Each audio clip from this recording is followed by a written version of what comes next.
Ce sont deux accords de financement qui ont bénéficié d'une autorisation de ratification de la part du CNT au cours de cette plénière. Le premier conclu entre la République de Guinée et la Banque africaine d'import-export ainsi que la Banque Vistagui SA est relatif au financement des projets d'infrastructures routières. Pour un montant global de 951 millions d'euros, ce programme prévoit 418 km de routes bitumées. Il s'agira des travaux de construction et de bitumage de la voirie express 2x2 voies Kagbele-Kouria, y compris les transversales T12 et T13 d'une longueur de 30 km pour un coût de 276,9 millions d'euros. Les travaux de construction et de bitumage de la route nationale RN6 Kankan-Kisudougou, longue de 185 km pour un coût de 310,2 millions d'euros. Les travaux de construction et de bitumage de la route nationale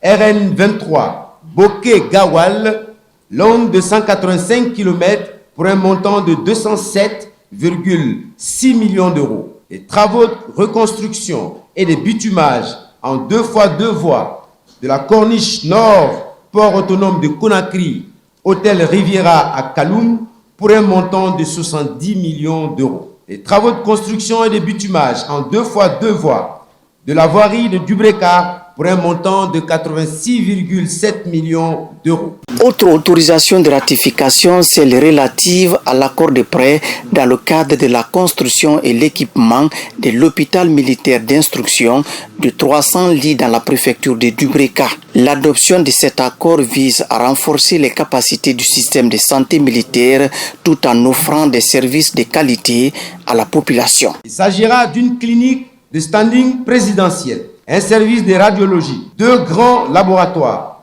11 salles opératoires, un service de réanimation de 10 lits, des salles d'hospitalisation pour 300 lits, une pharmacie, un service de maternité, un service de pédiatrie, un service d'ophtalmologie, un centre de traitement du cancer et d'infusion, un centre de dialyse, un hôpital de jour et une morgue.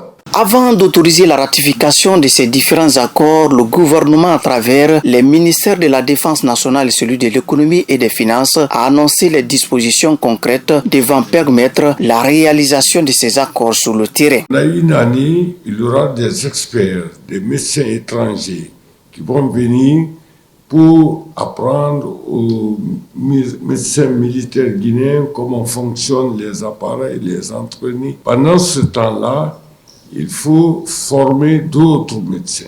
Il faut 661 médecins, infirmiers, sages-femmes et anesthésistes pour faire fonctionner cet hôpital. Ces projets incarnent l'ambition d'une Guinée résolument tournée vers l'avenir. Ils témoignent de notre engagement à côté du chef de l'État pour renforcer les paramètres et, je dis même, le socle du développement social et économique. En soutenant cette initiative, nous investissons non seulement dans la santé, mais aussi dans la sécurité et le développement humain de notre pays. Introduits en procédure d'urgence il y a quelques jours par le gouvernement, ces accords seront ratifiés très prochainement par le président de la République après leur adoption au CNT.